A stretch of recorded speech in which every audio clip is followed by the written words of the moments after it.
Lavery was orphaned at the age of 3, brought up by an uncle outside Lisburn in County Down until the age of 10. Ran away at the age of 15 to Glasgow to seek his fortune. While contracted to a photographer, he would go and learn to draw. That went on really throughout the late 1870s, when he starts to paint, and timidly at first, and then begins in 1880 to show at the Glasgow Institute. And then, of course, he suddenly finds that all the talk in Glasgow is about France and what's going on there. Lavery made this statement in his autobiography that his happiest days were in France. And I think that reflects his boyish youthfulness at that point. He was a student, he was just starting out, he was chasing this career, this dream. He went to Paris, and like many of the international students, that they would spend the summer months painting and really making friends and being amongst a community of like-minded people. So he went to Grez-sur-Loing, which is near the forest of Fontainebleau. It really introduced him to many of the ideas around rural naturalism. They were all fans of Bastien-Lepage and sought to recreate some of his ideas in their own works. They worked out of doors, and he was taught a whole new way of painting. He was introduced to this idea of working in front of the motif, and the idea of working out of doors was that you worked on these small portable canvases. You know, you took your paint tubes out with you and you set up your easel and you just worked on whatever you saw in front of you. He wanted, like so many of the others, to paint in that manner. Lepage was painting peasants in the field, and really perhaps the most important idea that he conveyed to the younger generation was the fact that you must find your own coin de terre, your own corner of the world. And for a while, for Lavery, Grez-sur-Loing becomes just that. Lavery left for France, but when he came back, Glasgow was a city that was pulling itself together and making money, and new buildings were going up. That encouraged the city to think in terms of an international exhibition.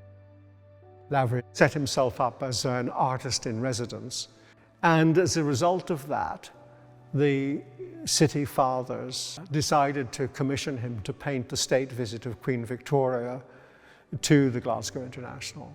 He was able then to invite all of these dignitaries to his studio to have their portraits individually taken so that he could incorporate them into the painting so that he would get their accurate likeness and form these connections. And so it really was this pivotal moment where he was able to ascend into high society. He painted families of, for example, the Coatses and Clarks, who were big textile manufacturers.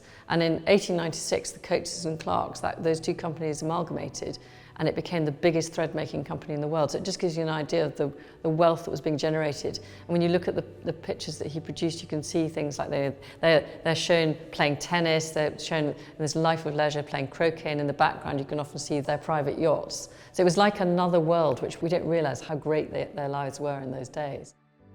He would spend time on the French Riviera. They visited Venice and stayed on the Venice Lido in these very smart hotels, you know, in the lap of luxury. He had friends like Joseph Crawhall and Arthur Melville, who had been to Tangier and told him how wonderful it was to enter the Arab world. So Lavery arrives on the beach at Tangier through the early 90s, from 91 through to 94. He's there every year, painting scenes in and around the marketplace, the snake charmers, for instance. Morocco really was somewhere that had that feeling of still being somewhere you could discover for yourself.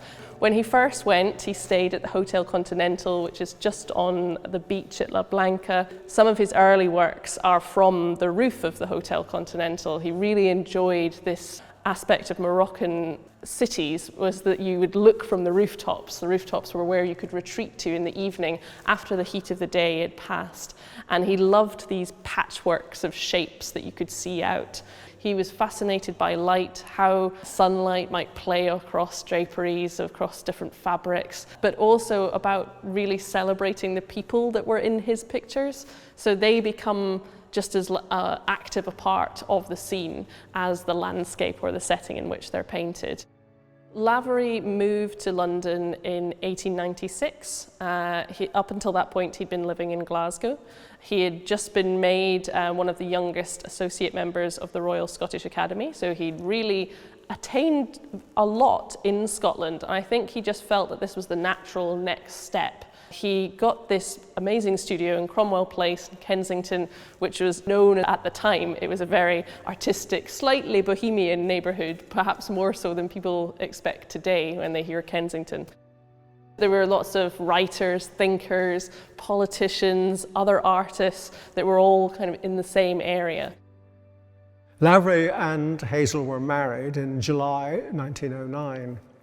She was 29 and he was 53, so there was an age gap between them. She enters his life in a sort of quiet way to begin with, but begins around 1912 to sort of assert her presence more in London society.